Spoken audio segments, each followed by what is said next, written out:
আমি মানছি বাবার অসুস্থতার কারণে আপনার কাছ থেকে আমি টাকা নিয়েছি। সেই টাকা আমি পে করে দেবো। কিন্তু বারবার আমার ইচ্ছের বিরুদ্ধে গিয়ে আমার সাথে শারীরিক সম্পর্ক স্থাপন করা এটা কি ধরনের কাজ? এক প্রকার বলতে গেলে আপনি আমায় রেপই করেন। আপনার কি বাবা-মাও নেই? যারা আপনাকে সঠিক শিক্ষা দিতে ব্যর্থ হয়েছে? আপনার বাবা-মাই বা কেমন? হয়তো সে কারণেই আপনাকে আপনার প্রাক্তন প্রেমিকা ছেড়ে চলে গিয়েছে। আপনার মতো মানুষের সাথে কোনো মানুষের থাকা সম্ভব নয়। আপনি আসলেই একটা বদ্ধ উন্মাদ মানুষ, যে সাইকো টাইপের। সে নিজের ইচ্ছের জন্য যে কাউকে কষ্ট দিতে পারে, তার ক্ষতি করতে পারে এবং সেসব করার জন্য একবারও ভেবে দেখে না। আপনার এই ড্রাগ ডিজায়ার, আপনার এই ড্রাগ সাইড যদি কেউ জানে তাহলে আপনার যে ইমেজটা কলেজের না সেটা খারাপ হয়ে যাবে। আর আপনি বারবার আমার সঙ্গে জোর করে শারীরিক সম্পর্ক স্থাপন করার চেষ্টা করলে আমি আপনার এই রূপটার কথা সবাইকে জানিয়ে দেবো। আমাকে যদি মরে যেতে হয় তাহলে আমি মরেই যাব। আমার এই জীবনে পাওয়ার কিছুই নেই, আমি অনেক কিছু হারিয়েছি। আর বাবা, সেও এক প্রকার বেঁচে মরেই আছে। আমি চাই না উনি যেদিন সুস্থ হবে আমার ব্যাপারে জানতে পারলে উনি আমাকে ক্ষমা করবেন না। আর আমি আপনার সাথে থাকতেও চাই না। এভাবে থাকার থেকে মরে যাওয়া অনেক ভালো। এমনিতেও আমার গায়ে কলঙ্কের বোঝা। সেই বোঝা বইতে বইতে আমার নিঃশ্বাস ভারী হয়ে আসছে। আমি কাউকে বলতে পারছি না, বোঝাতে পারছি না। আমি নিজের মতো বাঁচতে পারছি না। আর এরকম একটা জীবন আপনি আমাকে উপহার দিয়েছেন। হ্যাঁ, উপহারই তো দিয়েছেন। এত সুন্দর একটা জীবন। আপনি একটা কলেজের প্রফেসর হয়ে আমার সঙ্গে দিনের পর দিন নষ্টামি ব্যবহার করে গেছেন। আমাকে বিচ্ছিরিভাবে ছুঁয়েছেন। আমাকে উন্মাদভাবে স্পর্শ করেছেন। আমাকে কবলে কবলে খেয়েছেন। আমার ওই ছোট্ট ছিদ্রও আপনার উত্ত্যক্ত ব্যবহারের থেকে রেহাই পায়নি। ছিন্ন ভিন্ন করেছেন প্রতিটি ছোঁয়ায়। রক্ত বেরিয়েছে, বিছানা ভিজেছে। প্রতি রাতে আমি কেঁদেছি, যন্ত্রণায় শুয়েছি। আমার এই নিথর দেহ পড়ে রয়েছে আপনার পেটে। আপনি আরেক পাশে মুখ ঘুরিয়ে শুয়েছেন। নিজেকে পতিতাদের থেকে কম মনে হয় না। মনে হয় আমিও একটা পতিতা মেয়ে, যার জীবনে কোনো আনন্দ, উৎসাহ কিছুই নেই। প্রত্যেকটা মেয়ের একটা স্বপ্ন থাকে জীবনে, যে তারা তাদের স্বামীর সঙ্গে যা কিছু করবে। ভালোবাসায় সবকিছু দেয়া যায়, কিন্তু যে মানুষ বারবার রেপ করে তাকে কি বলবো আমি? আমার চড়া দামে তার কাছে বিক্রি হয়ে যাওয়া আমারই দোষ। হয়তো এই জন্যই পয়সা থাকতে হয়। এককালে ছিল, কিন্তু কখনোই ভাবিনি পরিস্থিতি আমাকে এই কাঠগড়ায় এনে দাঁড় করাবে। অদৃষ্ট আমাকে এত কিছু কষ্ট দেবে। সর্বোপরি আপনি মানুষটা খারাপ বলেই হয়তো আপনার লাভার আপনার সাথে থাকেনি। হয়তো আপনার বাবা মাও ওই কারণেই আপনার সাথে থাকে না। আপনি মানুষটা অন্য কোনো মানুষের সঙ্গ ডিজার্ভই করেন না। আপনার সাথে কি করে একটা মানুষ থাকতে পারবে? কেউই থাকতে পারবে না। তাই জন্যই হয়তো অদৃষ্ট আপনাকে একা করে দিয়েছে। আপনি আসলে ভালোবাসার ডিজার্ভই করেন না। আপনি ভালোবাসার যোগ্য না। I sense the fire inside you, I see you. You cannot hide from me, baby, I be you. We got hope, that was just a preview. We had a taste and now I can't leave. Yo no sé mucho, pero te siento. Allá en el fondo, en mí adentro. Algo me dice que yo estoy en lo correcto. Que miento no venir de tu. এখানে তোকে আমি আমার certificate দিতে বলিনি। আমাকে কে গেল, ছেড়ে গেল, কে থাকলো, কে ভালোবাসলো, সেসব কথা তো আমি তোকে বলতে চাইনি। আর তুই এসব বিষয় নাক গলাস না। তোকে যে কাজটা করতে বলছি তুই সেটা কর। তুই খাওয়াচ্ছি, পড়াচ্ছি, তোর সমস্ত খরচ দিচ্ছি, তারপরও মনে হয় তোকে আমি ছেড়ে কথা বলবো? না, কখনই না। আমার যেটা পাওয়ার সেটা আমি প্রাপ্য বুঝে নেবো। তুই আমাকে কি শেখাবি? আমি তোকে হবি স্যারের থেকে দূরে থাকতে বলেছিলাম, আর তুই নাচের স্টেপের নাম করে ঘষাঘষি করতে গেছিলি। আর তুই ভাবছিস আমি তোকে ছেড়ে দেবো? না না, আজকে যে কোনো কিছু ঘটে যেতে পারে। আর প্রেগনেন্ট হলে হবি, টাকা দিব, অ্যাবর্শন করে নিবি। I didn't even care. তোর মতো মেয়ে এসেছে গেছে। আমার প্রাক্তন, আমার ভালোবাসার মানুষ, আমার বাবা মা, সেগুলো আমার ব্যক্তিগত ব্যাপার। আর আমার ব্যক্তিগত ব্যাপারে তুই হস্তক্ষেপ করার কেউ নয়।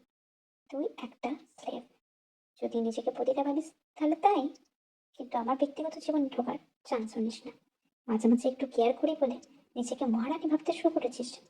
এই প্রফেসর জিয়নের মহারানী হওয়া অতটা সহ্যের ক্ষমতা নেই তো।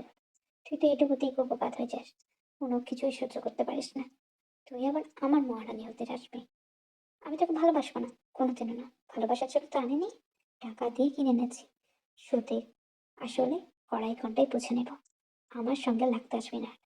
আর আজ কি হবে? তুই খুব ভালো করেই জানিস। আর এসবের ব্যাপারে আমি দায়ী থাকবো না। যা হবে সহ্য করে নিবি, কারণ তুই এটাই ডিসার্ভ করিস। তোর মতো একটা নষ্ট মেয়েকে আমি কেন সেখানে তুলে এনেছি জানি না। এতদিন একটু হলেও কেয়ার দেখাতাম, আদর দিতাম না। আজকের পর থেকে এসব কিছুই তোর কপালে জুটবে না, কারণ অনেক আদর সোহাগ যেটুকু যত্ন পেয়ে গেছিস। আর তো কিছুই করবো না। আগে তো তোর যন্ত্রণা হলে ওষুধ খাওয়াতাম, তোকে যত্ন নিতাম, টেক কেয়ার করতাম, কাজের লোকগুলোকেও বলে যেতাম। তো আজকের পর থেকে কোনো কাজের লোক এই জীবন বিলাতে থাকবে না। তুই যা করার করবি। আমি সব কাজের লোককে ছাড়িয়ে দিয়েছি। তোকে এবার দম ফেলার সুযোগ আমি দেবো না। সামনে পরীক্ষাও আছে, দেখি তোর কি হয়। অনেক মায়া মমতা নিয়ে খেলেছিস না? একটুখানি নরম হয়েছিলাম বলে নিজেকে হাওয়ায় উঠতে লেগেছিলি। অনেক হয়ে গেছে। আর আজকের পর থেকে তুই আমার অন্য রূপ দেখবি, আর যেই রূপ ভীষণ ভয়ঙ্কর, ভীষণ খতরনাক। Lucky, lucky girl.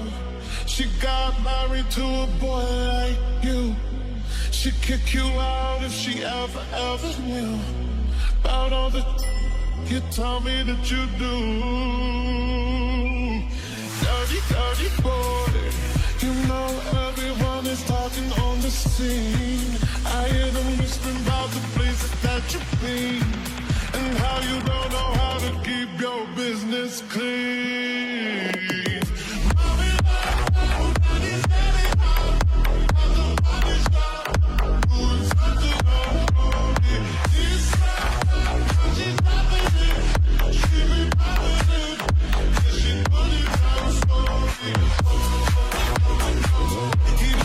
জাঙ্কুক, ভোর রাত হতে এলো। আমাকে ছেড়ে দিন এবার। আমার ভীষণ যন্ত্রণা করছে, আমার ভালো লাগছে না।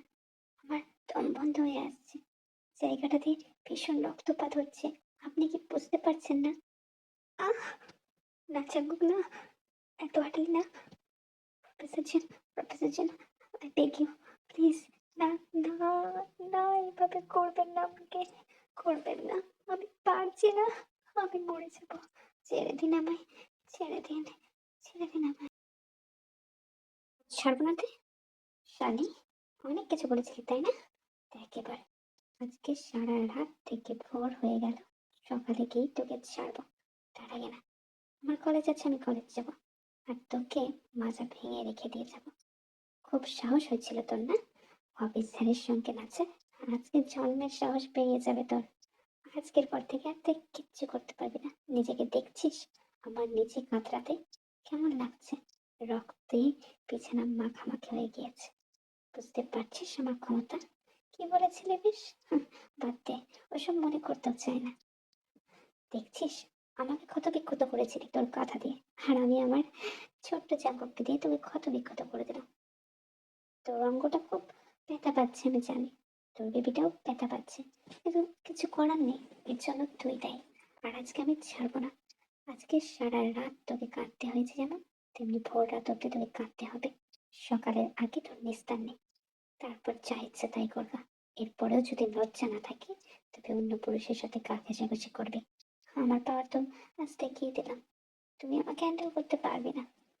যাই হোক, মজা নেই। আর যদি মজা না নিতে পারিস তাহলে কাঁদ, তোর কান্না আমাকে অনেক সুখ দেয়। তুই কাঁদ, আমি একটু সুখ সংগ্রহ করি। এই সুখ আমাকে অনেকদিন শান্তিতে রাখবে। খুব গেছিলি না হবিষয়ের সঙ্গে নাচ করতে? টাচ করেছিল তোর গা। হুম, আজকে এমন কোনো জায়গা নেই তোর বডি যেখানে আমি টাচ করিনি। আর খবরদার যদি অন্য কাউকে দিয়ে গা টাচ করাস, এইরকম ভাবেই তোকে টাচ করবো সারা গায়ে। যন্ত্রণা দিয়ে যাব, কাল সিটি লাগিয়ে যাব, যাতে তুই আর কাউকে তোর এই সুন্দর শরীর দেখাতে না পারিস। বুঝেই গেছিস আমি কেমন। আজকে মেয়েটার বার্থডে, কলেজে এলে ওকে সারপ্রাইজ দেবো, সারপ্রাইজ দিয়ে চমকে দেবো। কত বছর জন্মদিনে কিছুই দিতে পারিনি, এবারে আসুক, ওকে সারপ্রাইজ দেবো আমি। ওর পছন্দের নেকলেসটা ও দেখে রেখেছিল, আজ ওকে আমি পরিয়ে দেবো। কিন্তু ও আসছে না কোথায়? ও তো আসছে না। আমি কি একবার টিসু স্যারকে জিজ্ঞাসা করবো? হুম, কারণ আজ তো কলেজের আফটারনুন পিরিয়ড চলছে, এখনো তো এলো না। এদিকে তো জিওন স্যার দিব্য ক্লাস নিচ্ছে, মেয়েটা কোথায় গেল? খুঁজেও পাচ্ছি না, দেখতেও পাচ্ছি না। জিমিন আমাকে প্রফেসর জিওন বললেন তুই আজকে আসবে না। কেন, আজকে কি কিছু স্পেশাল ডে আছে? মানে তুমি এত তীর খোঁজ করছো, বুঝতে পারছি না। আমাকে একটু খুলে বলবে জিমিন? তীর আজ বার্থডে। আগের বার জন্মদিনে ওকে কিছুই দিতে পারিনি। এবার তাই ওর জমানো পয়সা দিয়ে ওর পছন্দের নেকলেসটা কিনে রেখেছিল। ও বলেছিল এই নেকলেসটা ওর খুব পছন্দের, দোকানে তাকে দেখিয়েছিল। আমি ওর জন্য এনেছিলাম, কিন্তু ও আজ আসবে না। আমাকে একবার বললেও না। তার উপর ওর ফোন সুইচ অফ, কন্ট্যাক্টও করতে পারছি না। জানি না কোথায়। আমার ভালো লাগছে না। ও প্রতিবার জন্মদিনে আমার সাথে সময় কাটায়, এইবার প্রথম হলো যে ও আসতে পারলো না। আমার বিয়েরও আজই জন্মদিন ছিল। তের সাথে এত নারীর টান অনুভব করি। ইভেন তের জন্মদিনটাও আমার বোনের জন্মদিনের ডেটের সেম ডেটে। ভাবা যায় না, কিছু তো একটা আছে। আমাকে খুঁজে বার করতেই হবে। জাঙ্কুককেও তো বলেছি, দেখা যাক। তবে ভাইকে বলতে হচ্ছে আজ তের জন্মদিন। ভাই যদি কিছু ওর জন্য নিয়ে যায় তাহলে ভালো হয়। জিমিন, মন খারাপ করো না। তের হয়তো কোনো অ্যাক্সিডেন্টলি কোনো কাজ এসে গেছে, নয়তো হয়তো ওর শরীরটা ভালো নেই। ফোন করলে কথা বলো, কথা বলে সবটা চেনো, তাহলে ভালো হয়। আজ কোনো পেলেও উনি দিয়ে যাননি। সমস্ত কাজ করেছি আমি বাড়ির। দুপুর রাতে চললাম, পেটে কোনো খাবারও নেই। সিমিনটা অপেক্ষা করছে। প্রতিবার জন্মদিনে ও আমাকে প্রথম মিসটা করে। এই লকেটটা আজ পেলাম। কুকি ভাই আমায় দিয়েছিল আমার জন্মদিনে, ওনার ছবি আর আমার ছবি। আজ এই লকেটটা আমি গলায় পরবো। সিমিনটা বোধহয় রাগ করবে। হুম, বাবা আমার কত বড় করে জন্মদিন সেলিব্রেট করতো, শহরের স্বনামধন্য ব্যক্তিদের ডাকতো। ভাই কত এক্সাইটেড থাকতো। সেসব দিনগুলো কত তাড়াতাড়ি চলে গেল। আজ আমার কাছে কেউ নেই, কেউ আমাকে উইশ করার জন্য নেই। খেপি মেয়েটা হয়তো আমার জন্য অপেক্ষা করছে, কিন্তু আমি যেতেই পারলাম না। কি করব? এই শরীরটা নিয়ে উঠতে ভীষণ কষ্ট হয়েছে। তারপর এত কাজ। হ্যাঁ, কেক কাটা। আর স্বপ্ন দেখি না। এই জীবন থেকে মুক্তি পেলেই হয়। হে অদিষ্ট, এখন যে বেঁচে আছি তার জন্য তোমার কাছে অনেক অনেক সাধুবাদ। কিন্তু এভাবে আমি বাঁচতে চাইনি অদিষ্ট। এই বন্দিদশা আমার আর ভালো লাগে না। তুমি কেন তোমার কাছে আমাকে ডেকে নাও না? আর পারছি না। আমি কৃতজ্ঞ। আগের লাইফগুলো আমার কাছে অনেক পারফেক্ট ছিল, কিন্তু এখন আমি শান্তিতে ঘুমোতে চাই। খুব শীঘ্রই আমাকে তুলে নিও অদিষ্ট। আমি আর বাঁচতে চাই না। আমার জীবনে যা পাওয়ার, যা হারানোর সব কিছু হয়ে গিয়েছে। নতুন করে আর কিছু নেই। এই জন্মতেই যেন আমার শেষ জন্মদিন হয় অদিষ্ট। একটু ঘুমাই, ভালো লাগছে না কিছু। কাজ তো সমস্ত করে নিয়েছি। আর কোনো অভিযোগ উনি করতে পারবেন না আশা করি। একটু ঘুমিয়ে নি। শরীরটা বড্ড কষ্ট হচ্ছে, মনে হচ্ছে আজই মরে যাব। ওকে ভাইয়া, বিগত 20 বছর কেটে গিয়েছে, তুমি আর নেই। আমার সাথে আজ জন্মদিনে কতই কথা বলতে, গিফট দিতে, নাচ করতাম আমরা ছোটবেলায়। পুতুল খেলার সঙ্গে বিয়ে হয়েছিল আমাদের। তুমি কোথায় আমি জানি না। আর তোমাকে দেওয়ার মতো আমার কিছু নেই। ভাবতেও অবাক লাগে। স্যার, এমন কি আছে এর মধ্যে যে আমাদের মধ্যে নেই? আপনাকে এতদিন ধরে অফার করে যাচ্ছি, কিন্তু আপনি আমার সাথে বিছানায় আসতে রাজি নন। কিন্তু ওই মেয়েকে আপনি প্রতি রাতে, আমরা খবর পেয়েছি আমরা। তো এই বলেছে আমাদেরকে। আর আপনি কেন আমাদের মধ্যে ইন্টারেস্টেড নন? মানুষের ব্যক্তিগত জীবনে হস্তক্ষেপ না করাই ভালোবেসে। তুমি আমাকে চেনো, আমার পার সম্পর্কেও জানো, তাই আমার ব্যক্তিগত জীবনে ঢুকতে চাও না। আর আমার মুখের সামনে থেকে এখন বেরিয়ে যাও। আমি তোমার সাথে কোনো রকম কথা বলতে চাইছি না। আমার রাগ তুমি জানো। তোমার যদি ক্ষতি না চাও, আমার সামনে থেকে চলে যাও। আমি এ বিষয়ে মুখ খুলবো না।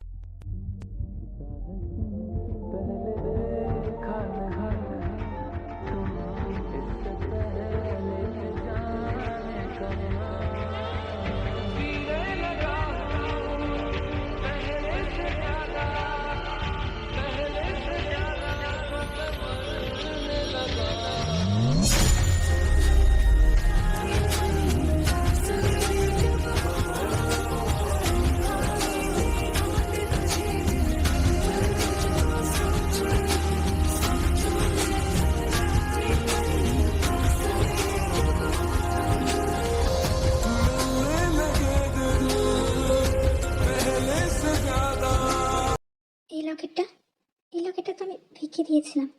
ভি, সেই মেয়ে কি? যাকে সুগাও খুঁজছে, আমার ছোটবেলার পুতুল খেলার সঙ্গী। এই লকেটটা আমি বটে খুলে দেখি তো। এটা কি? এটা তো আমার ছবি, আর এটা ওর ছবি ছোটবেলাকার। তাহলে তাহলে ওই ভিড়, আমি ওকে এত কষ্ট দিচ্ছিলাম। কুকি ভাইয়া বলে ডাকতো আমায়। আমার মনে পড়ছে, আমার মনে পড়ছে সবকিছু। আমি কি করে নিজেকে ক্ষমা করবো এবার? আমার সাথে আর থাকবে না। সবটা জানার পর তো আমার সাথে থাকবেই না। আমি ভেগে কত বুঝেছি, সুবাহ আমায় বলেছে, কিন্তু ও তো বলছে নিজেকে তে। তাহলে এই সেম লকেট? আমাকে রহস্য উদ্ঘাটন করতেই হবে। তের কাছ থেকেও সবটা জানতে হবে। এমনিতেও মামনি আর সুগা ভাই আমাকে অনেক আগেই দায়িত্ব দিয়েছে। আমাকে বিজয়ের ক্ষতি দেখতে হবে। मैं क्या करूं कुछ भी रब दिखता है यारा मैं क्या करूं छम छम आए मुझे